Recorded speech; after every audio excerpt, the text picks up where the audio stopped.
Bienvenida a Carmen Omonte, congresista. ¿Cómo está, Carmen? Congresista electa de APP.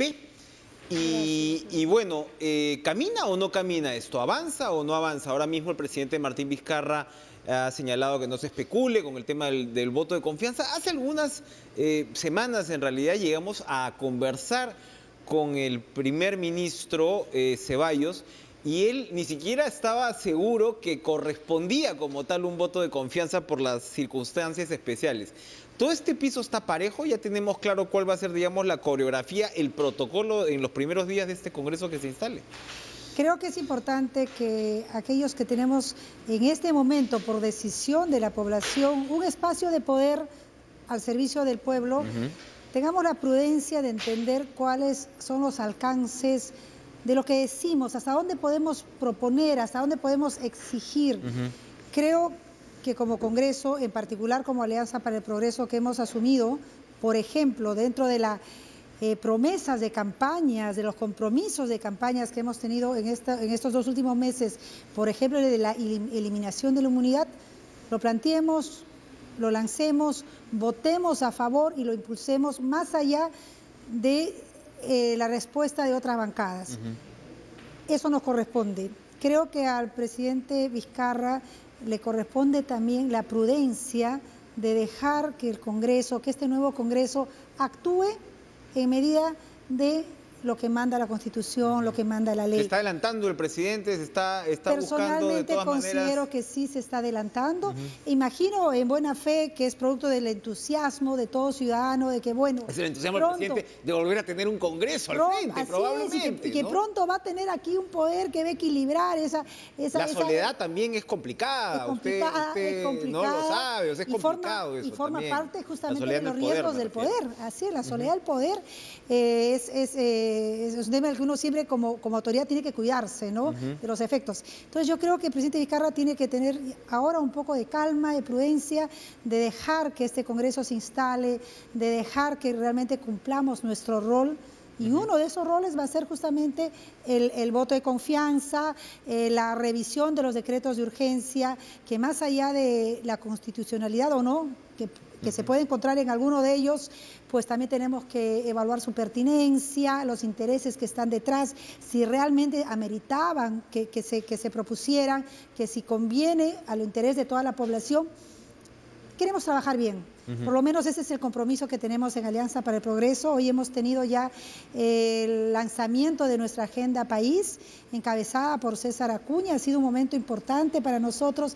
Creo que somos la primera bancada que tiene ese peso de articulación con su partido, con su líder, para poder lanzar esta propuesta a nivel nacional, pensando no solamente en Lima, sino también en las regiones, en la demanda de las regiones, porque de los 22 congresistas electos, 20 son congresistas, son líderes regionales, y por tanto hay que tener esa mirada descentralizadora, que es lo que nos caracteriza. Tenemos tiempos bien apretaditos, y efectivamente César Acuña ha participado en el lanzamiento de esta agenda país. Ustedes se han reunido como bancada con el señor Acuña, y la pregunta es, ¿esta es el inicio de la plataforma presidencial hacia el 21 de César Acuña? ¿Esta agenda país engloba ese objetivo también? Al ser consecuencia esta agenda país del trabajo no solamente de los miembros de este Congreso que se inicia, sino también de los representantes, de los líderes del partido político, evidentemente forma parte de nuestros conceptos, de nuestra plataforma, de nuestra lucha, de nuestra visión de país.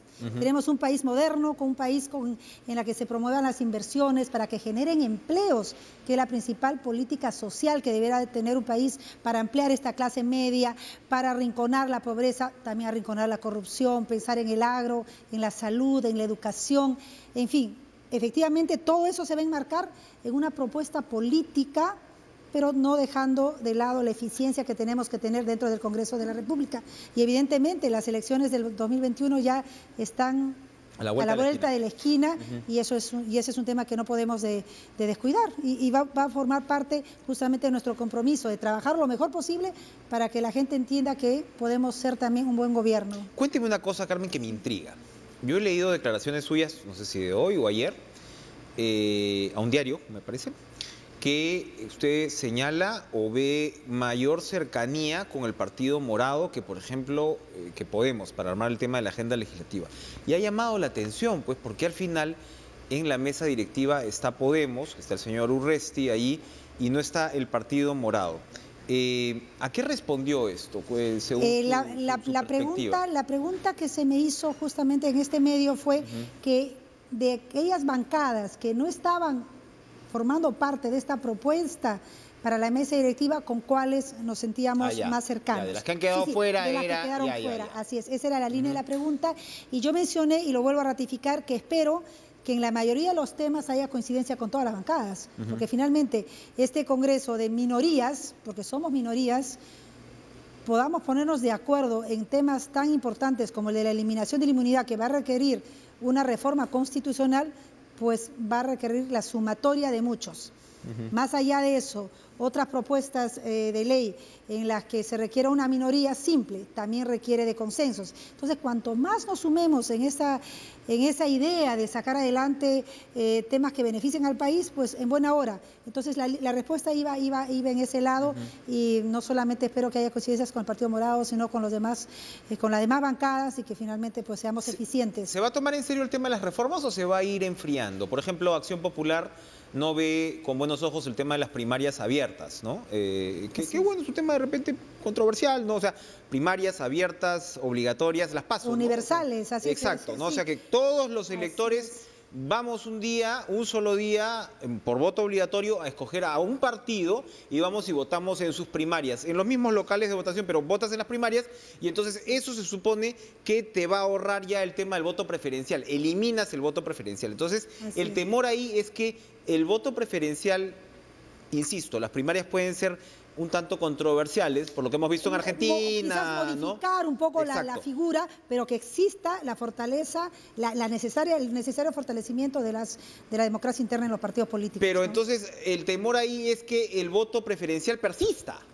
Entonces, ya las reformas no comienzan a ser desdibujadas. ¿Cuál es la postura de APP frente a la necesidad de completar el ciclo de reformas políticas para que ya, pues, para que las tengamos el 21, no el 26 ni el 31? A ver. Que quizás fue una de las causas de esa incomodidad de la población, que terminaron en que finalmente el pueblo aplaudiera el cierre de la única institución que lo representa, lo cual fue realmente crítico para un sistema democrático, si bien adolescente como el nuestro, pero en fin. Crítico, totalmente.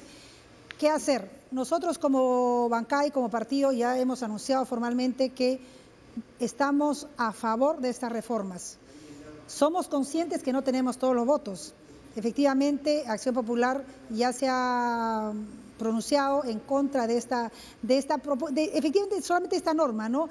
Que implicaría que no solamente los militantes tengan voz y voto en elegir.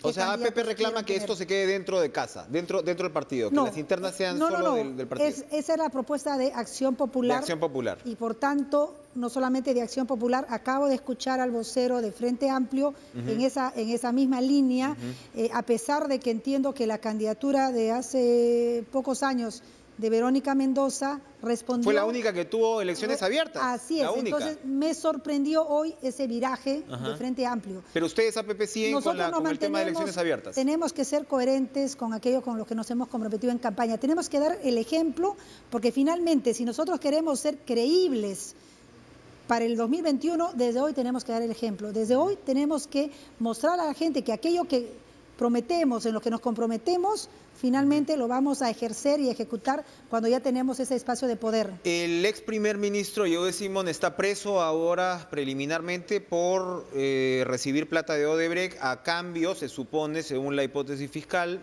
o según las investigaciones fiscales, de haberle dado la buena pro de Olmos. Humberto Acuña, que fue el que sucede, entiendo, a Yehude Simón como gobernador regional de Lambayeque, también pasa por investigaciones y él es congresista electo. ¿Cuál va a ser la postura de APP frente a esta materia? Hoy hemos tenido una gran oportunidad justamente en la conferencia de prensa para mostrar la agenda país, de que se pregunte abiertamente, los medios lo preguntaron, no solamente a César Acuña como presidente del partido, sino también que dio la oportunidad a que Humberto Acuña responda sobre estos cuestionamientos. Él ha dicho abiertamente que está llano someterse a cualquier investigación, que a él nunca se le va a poder acusar de corrupción y por tanto que está dispuesto a responder, ¿no? Y eso es algo saludable para el partido.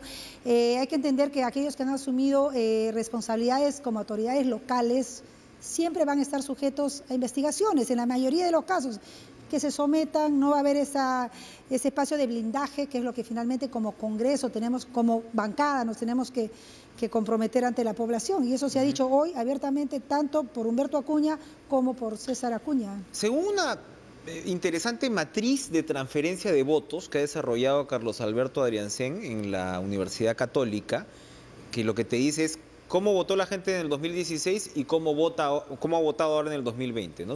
Muchos dicen que estas elecciones no han significado mucho, que todavía las puertas están abiertas, pero yo creo que han significado bastante con respecto a cómo se fueron los votos, sobre todo en bolsones gigantescos como de Fuerza Popular, ¿no? Fuerza Popular redujo su votación a una quinta parte o sexta parte. Entonces, esa matriz, entre muchas otras cosas, claro, fue una dispersión completa del voto, pero APP sí captura un 10% de ese voto fujimorista. Me imagino que esa lectura ustedes la están haciendo, porque se dice, entre otras cosas, que APP tiene mucha dificultad para llegar a capturar mayor voto en Lima. Así es. ¿No? Lima hasta se especula que el señor Acuña está conversando con Daniel Urresti, hasta eso se está especulando, que no sé si eso sea cierto o no. Pero ¿cómo van a hacer ustedes para ampliar una base electoral? Porque APP tiene, pues, efectivamente una maquinaria importante, pero le falta dar ese salto. ¿Qué van a hacer? Así es. Bueno, ¿alianzas, por ejemplo? Primero, tener en claro que tenemos una gran fortaleza en las regiones. Somos el partido que hemos sacado mayor número de congresistas en la mayor cantidad de regiones, en 18 regiones, 20 congresistas de las regiones, dos en Lima. Efectivamente, Lima es un espacio en el que tenemos que seguir trabajando. Esa es una gran fortaleza. Se tiene congresistas no solamente en el norte, como antes se decía que era nuestro principal bolsón, ahora tenemos congresistas en el centro, en el sur, en oriente, tenemos 2 congresistas electos en Loreto, esa es una gran fortaleza. Pero entonces, las elecciones presidenciales no se ganan sin Lima, ¿no? Eso es sin Lima, así es. Por tanto, esto es un reto importantísimo. Se evaluarán en el futuro si son necesarias o finalmente si nos encaminamos a alguna alianza. Bienvenidos todos. Finalmente nosotros queremos trabajar por el país. Que se suman los que quieren sumarse, pero nosotros tenemos en claro qué es lo que queremos para el país y por tanto somos los que vamos a llevar adelante la propuesta de campaña que consideramos pertinente para el país, ¿no? Pero bienvenidos todos, las puertas están abiertas, ¿no? Para terminar, con respecto a los casos de violencia contra la mujer, ¿qué va a hacer el nuevo Congreso? Es un tema que nos duele, principalmente creo que en mi caso, por haber ocupado la cartera del Ministerio de la Mujer, es un tema pendiente. En este último presupuesto se ha incrementado considerablemente el presupuesto para enfrentar la violencia contra la mujer. No se ha logrado nada. Siempre lo voy a pedir, Enrique, y lo seguiré pidiendo, porque lamentablemente no depende del Congreso, depende del presidente de la República muchas de las decisiones de liderazgo, porque él tiene que liderar una política, encaminar en este tema al Ministerio de la Mujer, al Ministerio del Interior, al sector justicia, al Ministerio de Salud, Ministerio de Educación, a los gobiernos locales. Una decisión que puede tomar perfectamente el presidente de la República es decidir con los ministros que tienen la competencia que, por ejemplo, en cada comisaría se implemente un centro de emergencia mujer. Actualmente tenemos alrededor de 300, pero hay 1.500 comisarías. Ayudaría a una atención inmediata, a que las capacidades de la comisaría, de las que todos nos quejamos actualmente, mejoren. Pero por otro lado también articular con los gobiernos locales que tienen, por ejemplo, la responsabilidad de implementar las casas de acogida. ¿Cómo involucramos a la sociedad? ¿Cómo hacemos que cada vez más?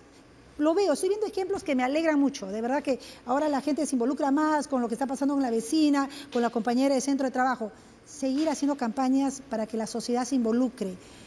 Es tarea de todos, no solamente depende de uno, pero sí evidentemente el gobierno tiene una gran responsabilidad como Estado, todavía no se ha hecho la tarea, ¿no? La del estribo, porque también algo le han preguntado, pero la del estribo, ¿ya tienen un cálculo de votos si se va a poder aceptar la renuncia de Mercedes Arauz? Porque en esto también el señor Merino de Lama no ha sido lo suficientemente claro. Usted ha dicho que la decisión es que sí, que se va a aceptar la renuncia de la vicepresidenta. Es claro que el gobierno no quiere que ella sea vicepresidenta y es claro que ella no quiere continuar de ninguna manera una relación con el gobierno. ¿Por qué vamos a obligar que se mantenga una relación que de por sí ya es fallida, ¿no? Totalmente quebrada. Pero ¿habrá los votos?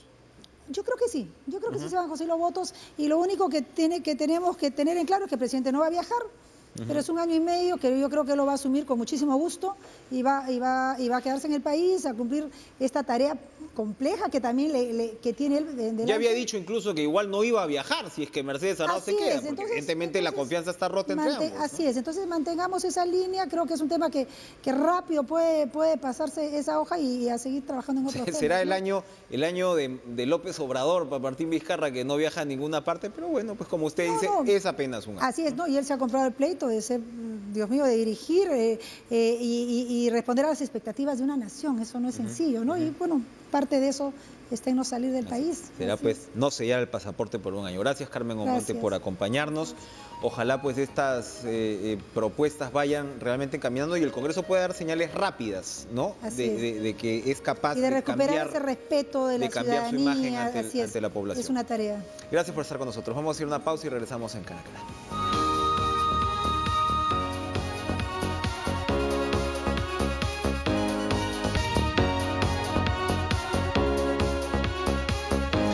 Anoche conversábamos con el abogado del señor Yude Simón, que acababa de hablar con él, tenía una serie de argumentos, pero hoy se ha complicado más el caso del ex primer ministro. Estamos con la penalista Romy Chan. ¿Cómo está?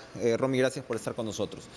Bueno, a ver, la acusación adicional que hace Pablo Salazar, que era gerente general del proyecto especial Olmos Tinajones, que también está en detención preliminar, ¿no?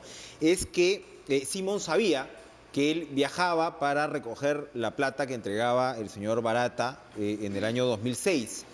Se supone para la campaña de reelección, pero acá el agravante es pues que el intercambio habría sido que previamente Odebrecht había recibido la buena pro de Olmos. O sea, primero en la primera gestión de Simón recibe la buena pro y luego hay un generoso aporte de $300.000 y este señor pues lo que dice es que él recogía la plata. Pues, ¿no? Así es.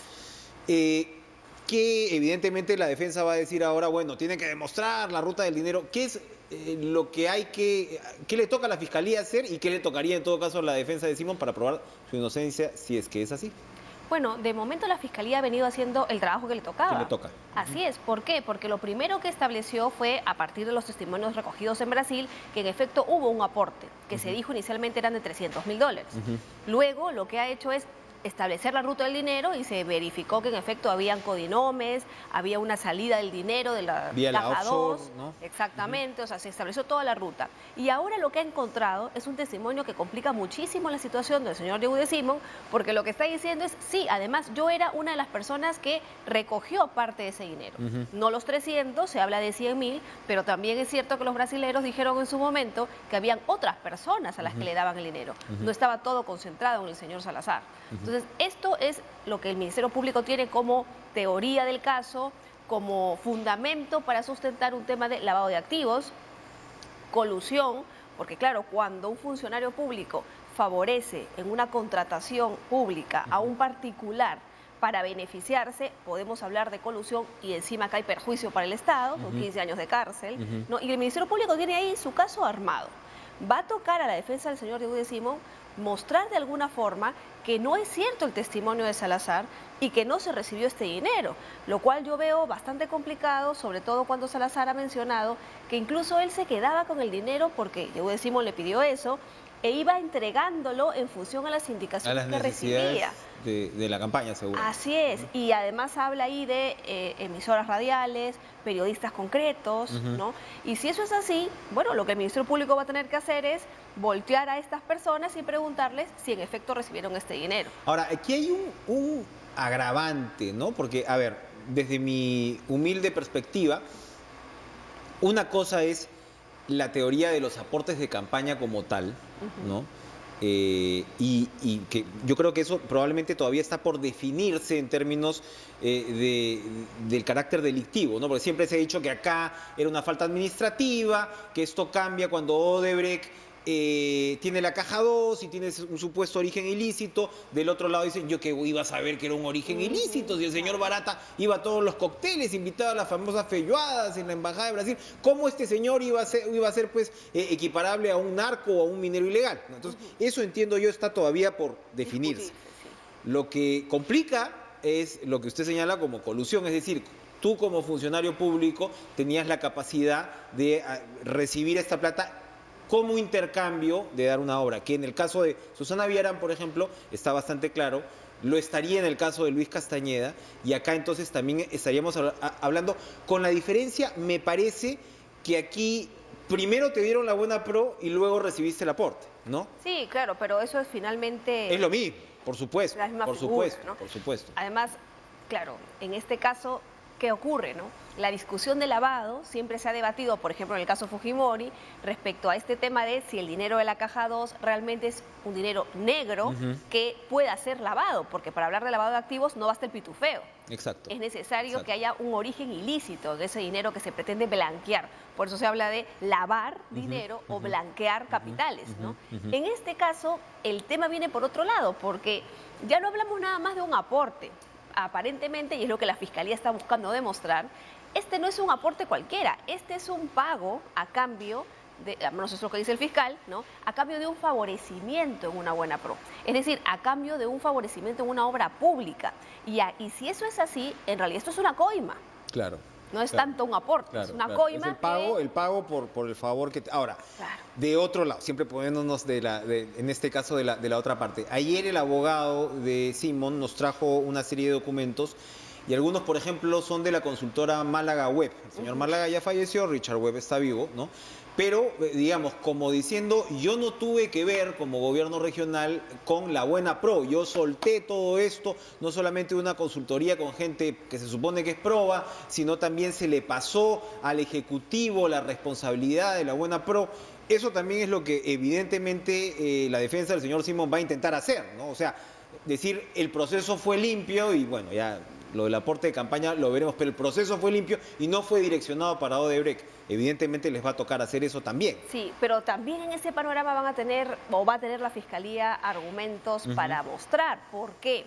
Porque, a ver, en nuestro país tenemos varios delitos contra la administración pública. Colusión es uno de ellos, cuando favoreces a un proveedor en el marco de una licitación pública. Pero también tienes otros, que son los delitos de corrupción. Y cuando hablas de corrupción, hablamos de dos tipos de corrupción. Las dos se sancionan. Muchas personas piensan que solo se sanciona la corrupción cuando el funcionario recibe una coima, ¿no?, como la llamamos nosotros aquí, para hacer algo contrario a sus funciones. Por ejemplo, para tomar una decisión que no debió tomar y que perjudica al Estado. Sí, eso es corrupción, pero también es corrupción sancionada en el Perú cuando el funcionario recibe una coima por hacer algo que es su trabajo. Es decir, podría ser que el funcionario no hizo nada que vulnera a la administración pública, que esa era su labor, que en realidad no afectó en nada el sistema de la administración pública. Sí, pero el tema es que no tiene por qué recibir ningún incentivo ni ninguna coima o estímulo para hacerlo. Eso es muy importante porque no es el primer caso que hemos visto con estas características. Incluso me remonto al tema del metro, ¿no?, que se habló mucho en esos términos. Vamos a una última pausa y regresamos en Cara a Cara.